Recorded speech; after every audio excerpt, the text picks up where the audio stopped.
Tonight, I have the opportunity of sharing with you how astronomy and physics brought me to faith in Jesus Christ 8 years before I got to know a Christian. And if you go to our book table, you'll see cards that are similar to this. And if you fill that out, we're actually going to give you a free DVD where I share in much more detail than I have tonight how physics and astronomy brought me to faith in Jesus Christ. It also features me fielding questions from skeptics. So that's a free gift for you this evening. But my story is that I was raised in Canada. I grew up in British Columbia, a really beautiful place, but Christians are hard to find in Canada. I didn't really get to know a Christian, at least to get to know a Christian well, until I was 27 years of age. And that's happened when I arrived on the Caltech campus. Caltech is loaded with believers. So that's really where I had my first exposure to Christians. However, I did get to meet some stars and galaxies when I was 7 years of age. And that happened because I was walking with my parents in the evening and said, "Mom, Dad, are those stars hot?" They said, "Yes, the stars are hot." I said, "Please tell me why they're hot."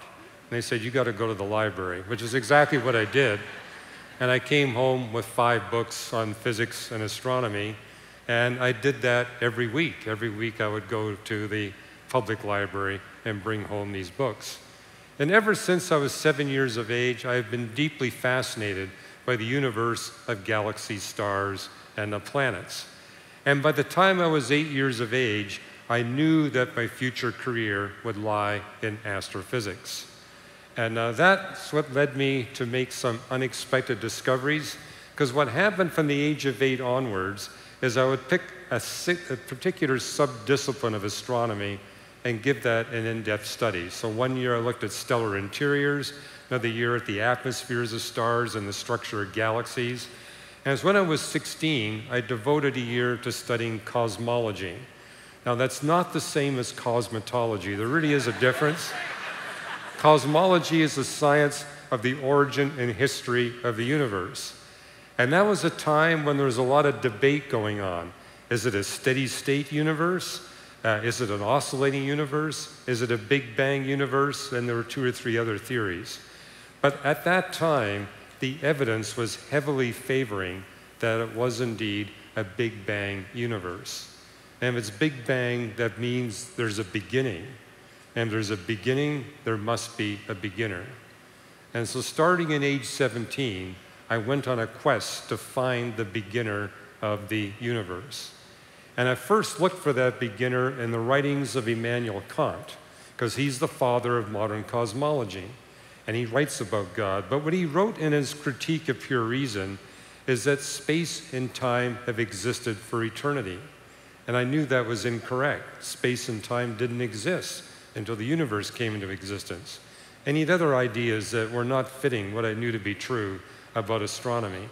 I went to Descartes, I went to a few other philosophers, and finally I gave up on these philosophers and began to look at the holy books of the religions of the world. And I began with Hinduism and the Hindu Vedas.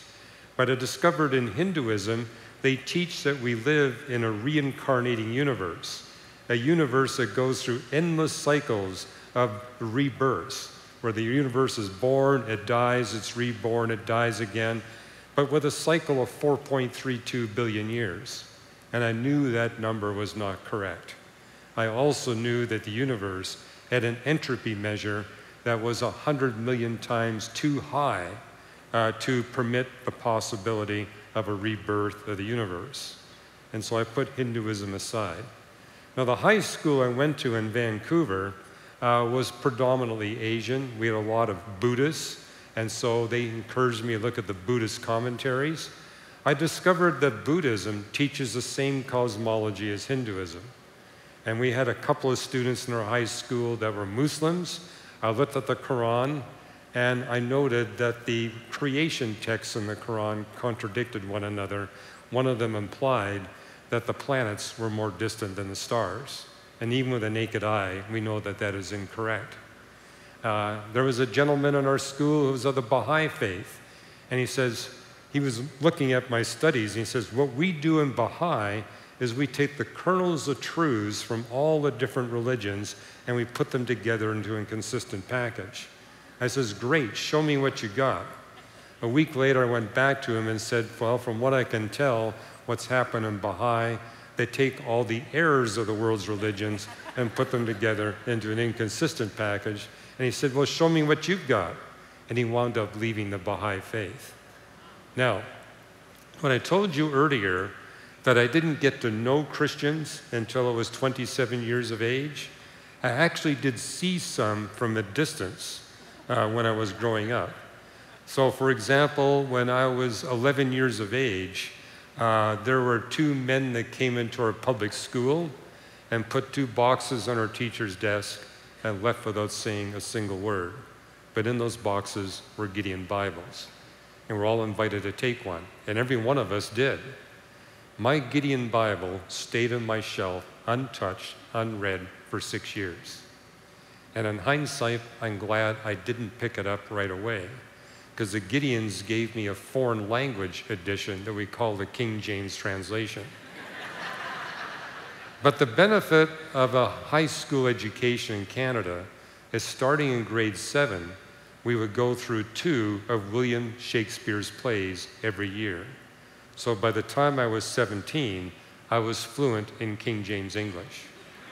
And so I picked up this Gideon Bible. And what I noticed in going through that Gideon Bible is it repeatedly said something I didn't see in any other holy book. Everything must be tested. Don't believe until you first put it to the test. But if it passes the test, accept it. As Paul says in Thessalonians, everything is to be tested, but hold fast to that which proves to be true. And I found this repeated throughout the Bible. I didn't see this in any other holy book. But the other thing I noticed about the Bible is that it perfectly followed the scientific method.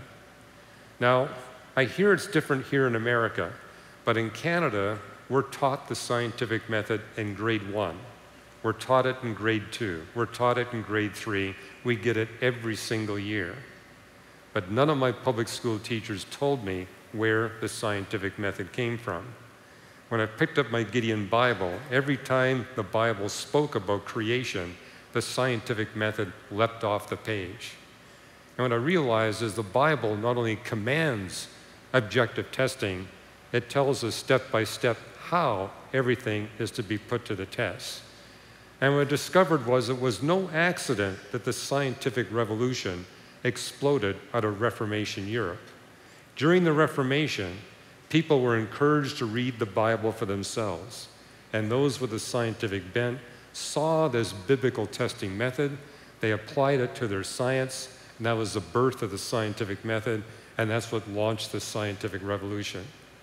And I recognized too, at age 17 and 18, science was stillborn in every other culture.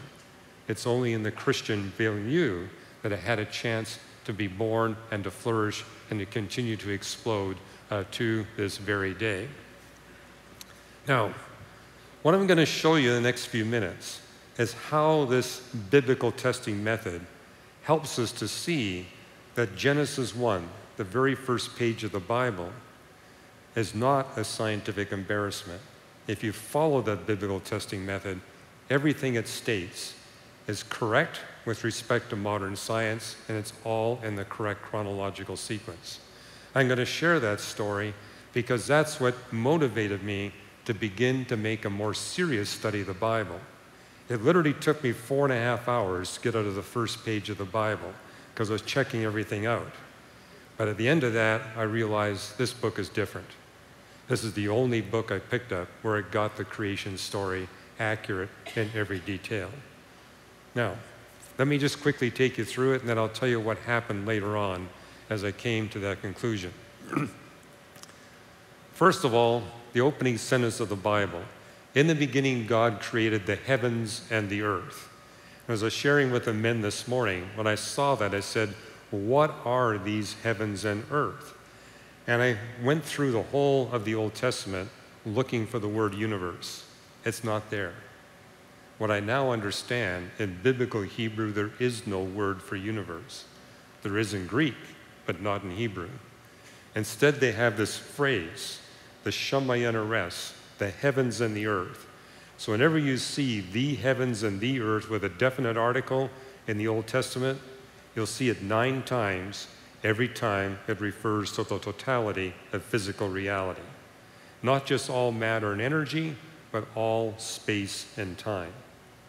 When I got to the New Testament, I actually saw there were places where it says that God was doing things before he created the universe, before he created space and time. In fact, what's interesting is how God begins his works of redeeming humanity to himself before he creates anything.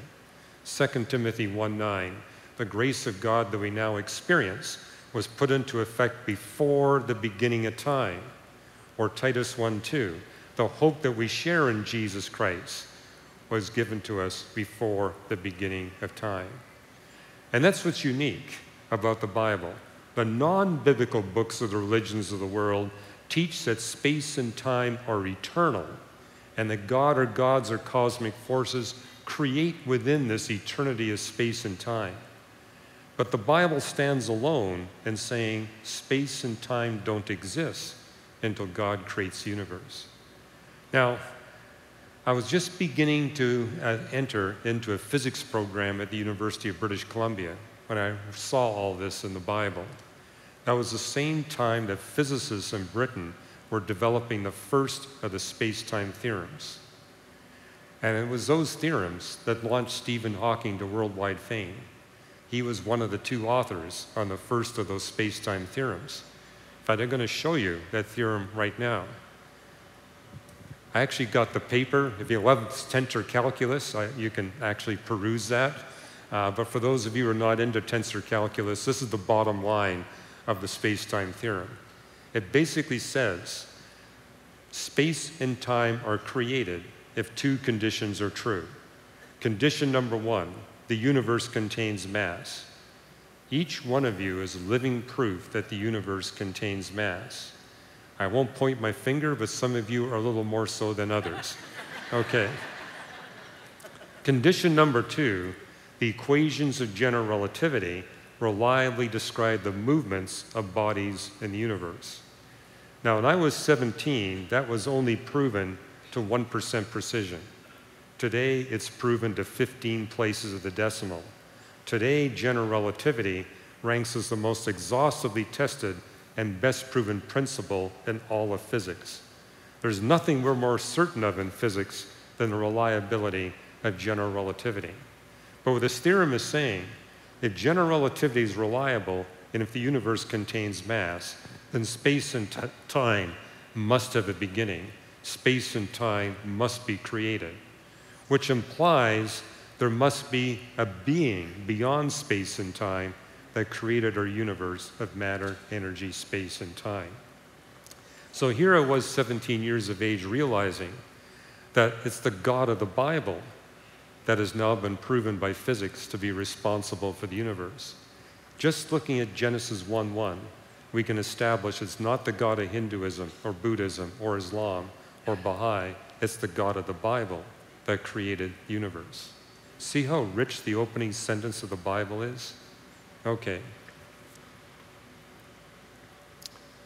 A miracle-working God must exist. For those of you who want to dig into this in a little more detail, this book is written for lay people, Why the Universe is the Way It Is. It's out there. But I'll tell you the primary reason I wrote this book.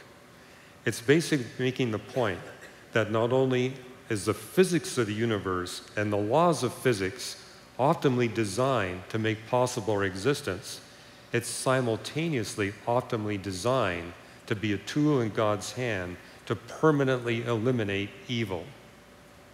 And then once evil is gone, God's going to replace this universe with a brand new realm with radically different physics. We're not going to need gravity in the new creation because there won't be evil. We won't need thermodynamics because there won't be evil anymore. And gravity no longer is going to cause your chin to sag as you get older and older. That's not going to happen.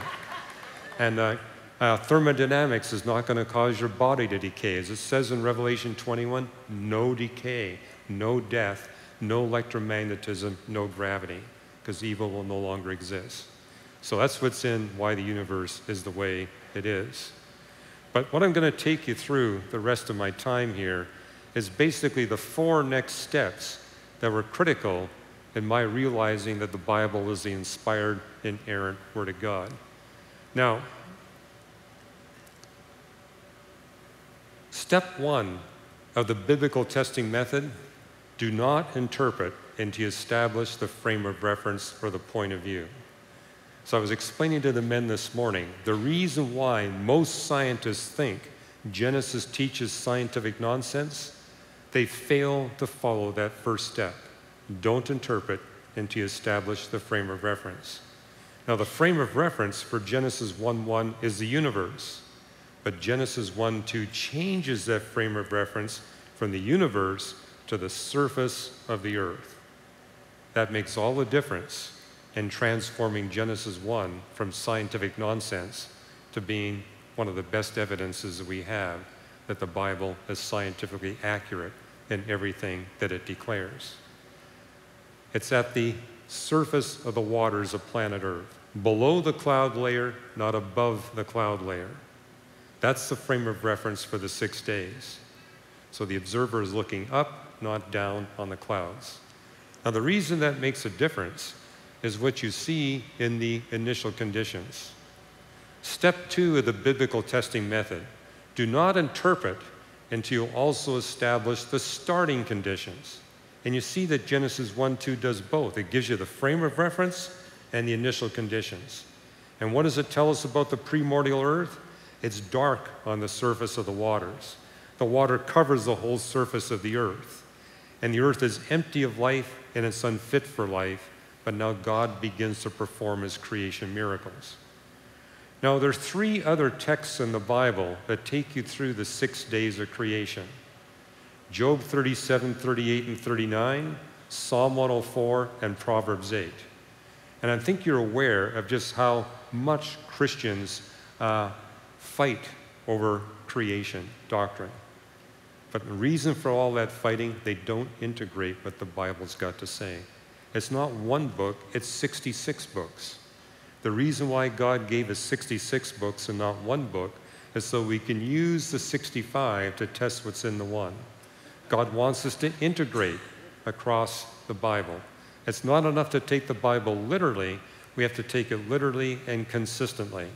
And so just looking at those 4 texts, one's in Job, Psalms, and Proverbs, helps us to understand what Moses is communicating in Genesis chapter 1 and Genesis chapter 2. And to give you an example of that, when you go to Job 38, it tells us why it was dark on the surface of the waters. It wasn't dark because there was no sun. It was dark because God had blanketed the oceans with clouds that kept the light of the sun out. So here it's explicit as to why it's dark. When did the sun exist? Well, in the beginning, God created the heavens and the earth. That would include stars and galaxies. So the stars were there from the beginning. But as you'll see, they don't become visible to an observer on the surface of the earth until the 4th day. But what happens on creation day 1? Well, let me cover this first, because this is the most important point. If you remember nothing else from what you hear tonight, I want you to remember this. The frame of reference is the surface of the waters underneath the cloud layer. That makes all the difference in how we interpret Genesis 1. If you can remember 2 things, I think some of you are capable of remembering 2 things. Okay, the second thing is to recognize that this word yom that's translated as day has 4 distinct definitions, which, by the way, is true of virtually every Hebrew noun. The word earth that you see in Genesis 1 has 5 distinct literal definitions. Hebrew, after all, has a very small vocabulary size. So this word yom has 4 distinct definitions that you'll see in every lexicon. Part of the daylight hours, like from noon to 3 p.m., all of the daylight hours, a 24-hour period, and a long but finite period of time. Now, at age 17, I realized that I had to have at least 3 of these definitions, because 3 show up even in the English translation. So in creation day 1, the text contrasts days and nights. That's the word day for the daylight hours. On creation day 4, it contrasts seasons, days, and years. That's day for 24 hours, and Genesis 2:4 uses the word day to refer to the entirety of creation history. That's day as a long period of time. As I was explaining to the men at breakfast this morning, right away I concluded that it must be 6 consecutive long periods of time. Why? Because you've got an evening and a morning for the first 6 days. And whatever that means in the original language, I knew it meant that each day had a distinct start point and a distinct end point. And you see that for the first 6 creation days. But when you go to the 7th day, there's no evening and morning. It's not there. Nowhere in the Bible do we see the 7th day closed out. Matter of fact, you see 3 texts, Psalm 95, John 5, and Hebrews 4, that tell us that right now we're in God's 7th day. There's an 8th day coming when God will create again, Revelation 21 and 22. But right now we're in that time period where God rests from his work of creation. Now let me give you a little bit of a backstory. I told you earlier that starting at age 7, I was coming home from the library with 5 books on physics and astronomy. And by the time I got to be 11, my parents thought I was being obsessive about physics and astronomy, and they wanted to broaden me a little bit. And so they sacrificed what little money they had and got the family a big, thick book on evolutionary biology. They wanted me to actually study something that wasn't physics and astronomy. Well, I was the only one in the family that read the book. But I remember going to my parents and saying, "Mom, Dad, the numbers don't add up. This book documents all the speciation before humanity, and there's hardly any afterwards. Can you explain to me the reason?" They said, "No, go ask your science teachers." My science teacher said, "Go ask the professors at the university." And they basically had no answer. 17 years of age, I open up the Bible, and it says, "For 6 days God creates. On the 7th day, he stops creating." I said, that answers the fossil record enigma. The reason why we see it for these periods before humanity, that's when God is actively, supernaturally intervening to create new species of life. The reason we don't see it today, God is resting from his work of performing physical miracles. On the other hand, he's very active on the spiritual side. This is God's Sabbath, his day of rest. And so seeing that was a huge light bulb experience for me, that God's rest answers the fossil record enigma. Hey, if you want to read more about these creation days, I've got a whole book on it, A Matter of Days. I did see that it's out at the table there. But let me now take you through the 6 days of creation, because this was the most important part in persuading me that the Bible was the inspired, inerrant Word of God. Creation day 1, let there be light. And when I realized at age 17, I was expecting it to say that God created the light. It doesn't say that. It doesn't say that God made the light. It says, let the light be. Well, in the beginning, God created the heavens and the earth. That's matter, energy, space, and time. And so when God created the universe was filled with light, but it was dark on the surface of the earth because of the cloud layer. So what happened on creation day 1 was that God transformed the atmosphere from being opaque to being translucent, where light could now pass through and photosynthesis can begin. As I understand, Genesis is teaching us that the origin of the first life was the beginning of creation day 1. Light coming through would permit that life to thrive on the surface of the earth. And as an astronomer, I can tell you that indeed the primordial earth would have had an opaque atmosphere. The thickness of a planet's atmosphere is proportional to its mass and is proportional to how far away it is from its star. Venus has an atmosphere more than 40 times thicker than the Earth today. We know that Earth began with an atmosphere that's about 120 to 150 times thicker than it is today. An atmosphere that thick will not let light pass through. So the miracle of creation day 1 is God transforming our planet from a very thick atmosphere to a very thin one. And I've actually written a book on how that miracle was achieved. And the chances of that happening by a natural means without God's supernatural intervention, far more remote than one chance in a trillion had a few more trillions. This is a miracle that we have this big planet with a thin atmosphere. Then creation day 2, it says, let there be water above and water below. Now that's all it says in the text. But Moses could afford to be really brief because Job devotes a chapter and a half to the events of creation day 2. Water above refers to the water vapor where the clouds form, and liquid water in the oceans below.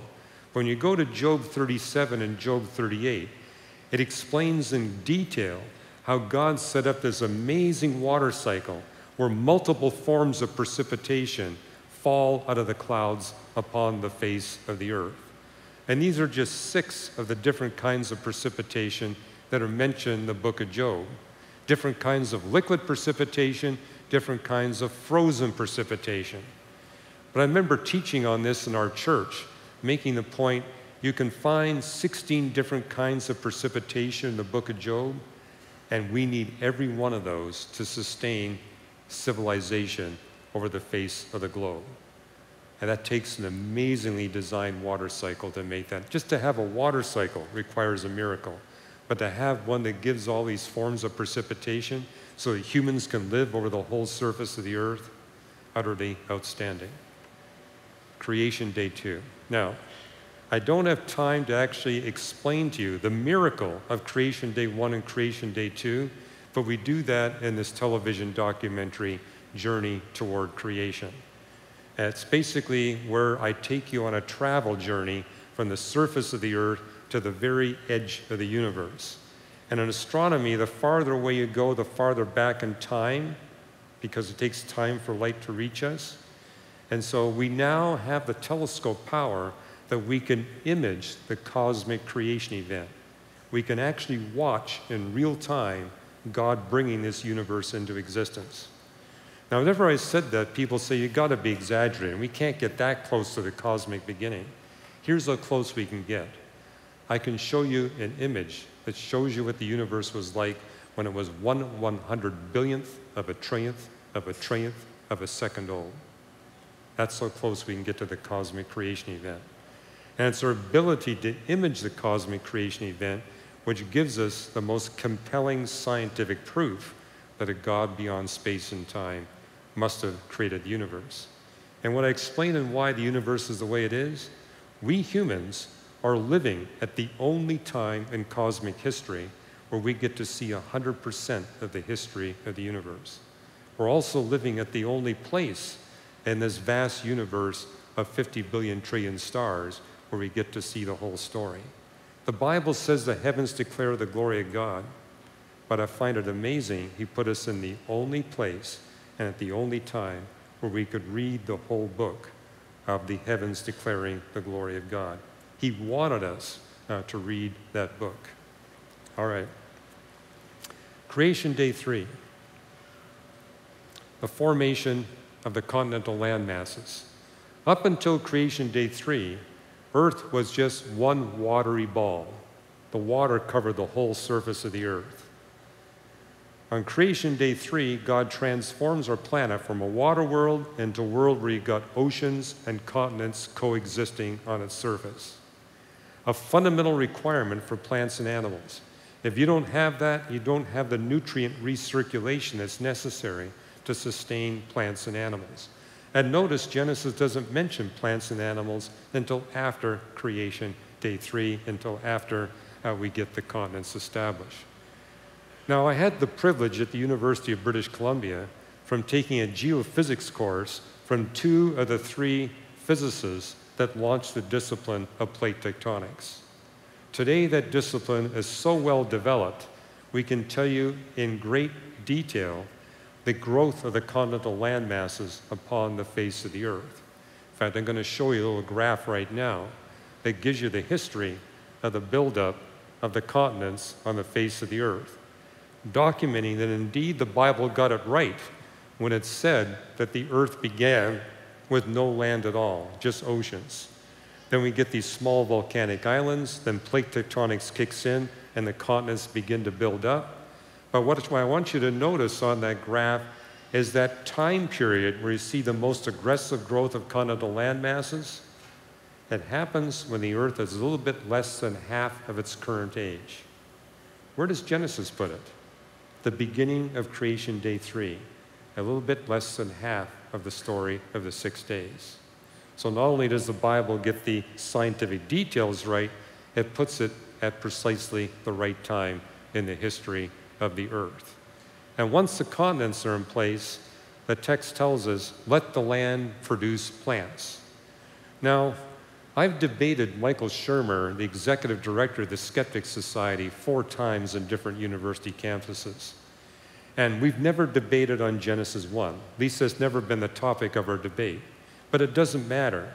Whatever the debate topic, when Michael gets his turn, he spends all of his time bashing Genesis 1. Especially if he knows I don't have time for a rebuttal. He loves to do that. But his big point is Genesis is teaching nonsense because the fossil record tells us the plants don't show up on the continents until after animals show up in the oceans. And Genesis gets the other way around. My response was simply this. Animals have shells and bones. Their fossil remains are going to last a lot longer than the remains of plants. Plants will decay. And so it's not surprising to me we don't have the fossils of the early plants on the continental land masses. But all that has changed because now we have published research papers first documenting isotope evidence that plants were abundant on the continents long before the animals show up. And now we even have fossil evidence. Not complete fossils. The biggest fossil we have is 1 millimeter across. But we got the parts, the fossil parts, showing us that plants were just as abundant on the continents for 600 million years before the appearance of animals that we see in the oceans. So Genesis has now been fully vindicated. As we move into creation day 4, it says, let there be the great lights. This is when the sun, moon, and stars first become visible to creatures on the surface of the earth. They were there before the 6 days, but not until the 4th day does the atmosphere go from translucent to transparent. Now that may not be evident for those of you that live here in St. Louis, but I grew up in coastal British Columbia, where we had translucent skies for about 325 days of the year, meaning it's permanently overcast. We don't get to see the sun, moon, and stars, except on rare occasions. And before the 4th day, it was permanently overcast. Now, if you're a bacterium or a fungus, it doesn't make any difference. But animals and plants need to have access to the position of the sun, moon, and stars in order to thrive. And that's what you notice in Genesis 1, is that all the life that the Bible describes after the 4th day needs to know where the sun, moon, and stars are in the sky.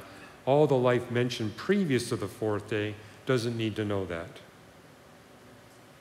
And what you see in Genesis 1:14, let there be the great lights so that they may serve to mark seasons, days, and years.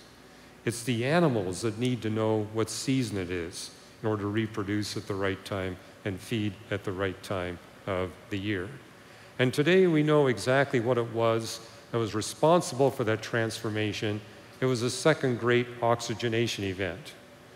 And so this shows you the oxygen content in the Earth's atmosphere. For most of Earth's history, it was 1% or less.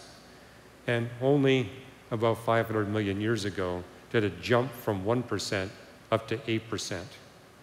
And that jump from 1% to 8% meant you could now have animals. Animals can't survive on 1%. They need a minimum of 8%. But what's interesting about the fossil record, the moment it hits 8%, you immediately have animals. There's no time delay. And they show up with a completely optimized ecological relationship between the predators and the carnivores, the parasites and the detrivores. Everything is optimized. immediately with no time delay. This has caught the attention of the leading evolutionary biologists, and they all admit this defies a naturalistic explanation. The fact that as soon as you got the oxygen, you immediately have the animals. No time delay. And creation day 5. Let the waters teem with living creatures. And the world's leading expert on the Cambrian explosion wrote this in a review a few years ago. Quote, elucidating the materialistic basis, that is a godless basis for the Cambrian explosion, has become more elusive, not less, the more we know about the event itself. Even Richard Dawkins has written that these animals come into existence out of nowhere with no evolutionary history. They suddenly appear. And there's more than just one example. We see that for the Cambrian explosion, the Avalon explosion, and at least 6 other mass speciation events in the history of the fossil record. As we move on into creation day 5, we see that it uses the word create for only the 2nd time. In Genesis 1, the word bara, translated create, is reserved when God brings into existence something brand new that never existed before. And it shows up in reference to God creating the birds and the sea mammals. And it says these are animals that are not just physical, they're soulish. This is the first time you have animals endowed with mind, will, and emotions, where they're able to do things through free will expression. These are the animals that will sacrifice to care for their young. These are the animals that have the capacity to form an emotional relationship with human beings. So these are the ones we make pets of. These are the ones we use for agricultural industry. So they're physical, but they're also soulish. And consequently, they're able to relate to and serve and please a higher species, namely us human beings, birds and sea mammals. Then in creation day 6, the text speaks about God creating 3 specialized kinds of land mammals. Now, these are not the first land mammals. Job speaks about that, but not Genesis. These are the 3 categories of land mammals that were most critical for launching human civilization. So they're basically the last of the land mammals that God creates. And the first category described the short-legged land mammals. That's a reference to the rodents. And you say, what do we need rodents for? Well, we really don't need them today for clothing, but they were vital for allowing humanity to move from the tropics into all the habitats of the world. Because we're bipedal, because we're slim, because we don't have hair, and because we got this wonderful perspiration system, we're wonderfully designed for a hot climate, but very poorly designed for a cold climate. But it's thanks to the fact that these rodents love being around human beings, they love being around thousands of their buddies, and because they're very small-bodied creatures, they grow thick, luxuriant fur to keep themselves warm, and early humans were able to use these rodents to develop the clothing that they needed to move into the colder climes. Today, we don't need them for clothing, but we do need them for medical advance. Something that has astounded scientists is how much the DNA of mice and rats is the same as the DNA of us human beings. So, for example, they have the identical brain chemistry pathways that we human beings do. So we're actually able to do medical experiments on mice and rats and develop cures for the brain ailments that we deal with, like Alzheimer's, dyslexia, and other brain disorders. Aren't you glad God made rats and rodents so similar to us in that capacity? And yet the evolutionists would say the creatures that are closest to us in DNA would also be the ones that we're descended from. But I don't think anyone would argue that we're descended from mice and rats. Interestingly, the chimpanzees have very close DNA with respect to the internal organs. And because of that, we can use their organs and put them into human beings. 2 other categories of land mammals. We have those that have long legs, ones that are easy to tame and ones that are difficult to tame, being a reference to those animals that are easy to tame, the herbivores that we use for agricultural industry, and the ones that are difficult to tame, a reference to the carnivores that we use for household pets. And you see this laid out in more detail in the book of Job, how God created some of these mammals to serve us and others to please us. And it's like, we fare better when we have these relationships with these birds and mammals. And I describe this in some detail in this book, Hidden Treasures in the Book of Job. And I'm going to speak about this in more detail tomorrow morning in my first message. So I'm not going to say any more about that. But there's also a follow-up in this book, Improbable Planet. And that's my latest science book, Improbable Planet, based on a 5-year project. It began with a year where in our church we went through all the creation texts in the Bible and noted every one of them links the doctrine of creation with the doctrine of redemption. And that began a 3-year survey of the scientific literature. Is it really true that everything that God creates is for the purpose of redemption? The answer is yes. Every event in the history of the universe and the earth, and every component of the universe, the earth, and every life form fulfills a role in making possible the redemption of billions of human beings.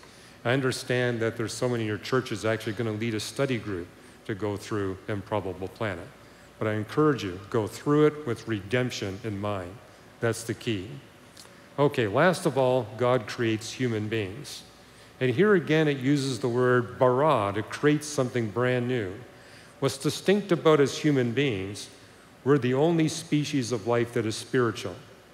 So there are species that are physical, there are species that are physical and soulish, but only we human beings are physical, soulish, and spiritual.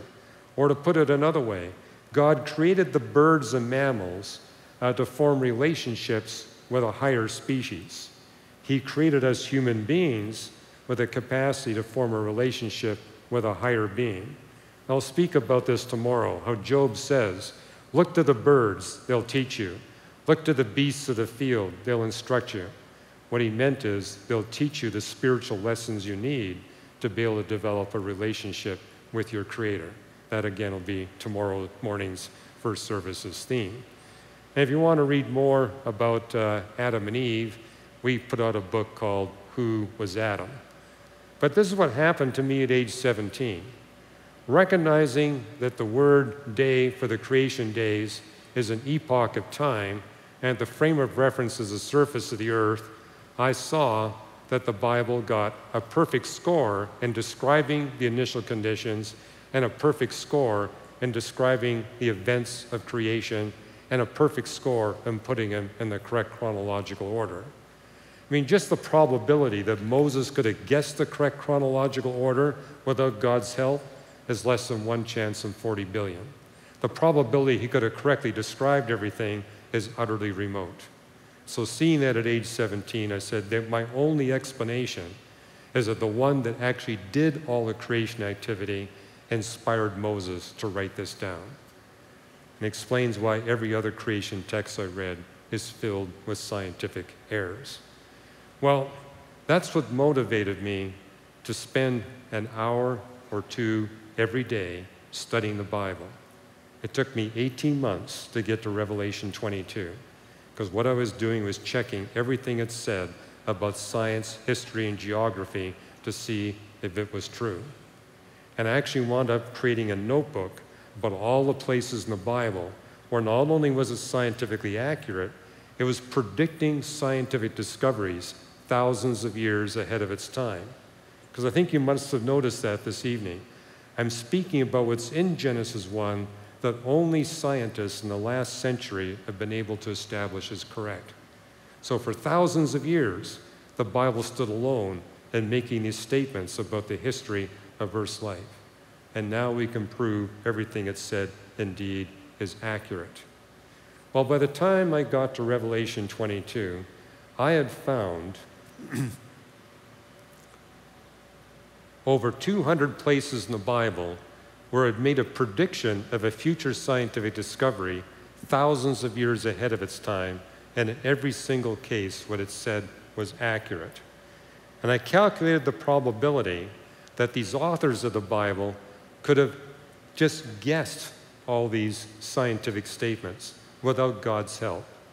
The probability was much more remote than 1 chance in 10 to the 300th power. I came up with that number the same time one of my physics professors gave us an assignment to calculate the probability that one of us in our class of 600 would be killed by a sudden reversal of the second law of thermodynamics. You know, that could actually happen right here in this auditorium, because this auditorium is filled with air molecules, but they're not all the same temperature.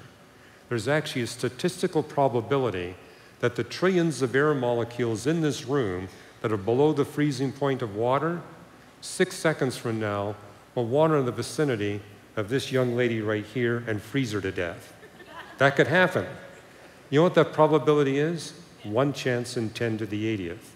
Such a tiny possibility that you'd be justified in never worrying about it for the rest of your life. In fact, you'd be justified in concluding it has never happened anytime, anywhere in the entire observable universe. But notice, I just proved that the Bible was 10 to the 220 times more reliable than the second law of thermodynamics. And here I was, 19 years of age now, realizing I trust my life every second to the reliability of the second law of thermodynamics. It would simply be irrational for me to not put even greater confidence in the message of this book we call the Bible. But I want to give credit to the Gideons. In every one of the Gideon Bibles they hand out in public schools, it includes 2 pages that tell you what you need to do once you become convinced that this indeed is the inspired, inerrant word of the one that created the universe. It begins by making the point that God has written the law on the heart of every human being, the conscience, and that none of us can live up to that conscience. And yet God is so loving and so powerful as He's revealed in His creation, He must have made a way. And that way must be by God Himself. And if we put our confidence in God's offer of redemption, He will save us from all of our offenses against God and others. He'll forgive us. The other thing I appreciate about the Gideons, it made the point that God knows us better than we know ourselves. And He is the only one that is perfectly good and pure. So it only makes rational sense to make Him the boss of your life and take direction from Him. The other thing I appreciate about the Gideons, they don't let you off the hook. They got a place right there for you to sign your name and date your name, committing your life to Jesus Christ as Creator, Lord, and Savior. And I did that on August 6th at 1:05 in the morning back in 1964.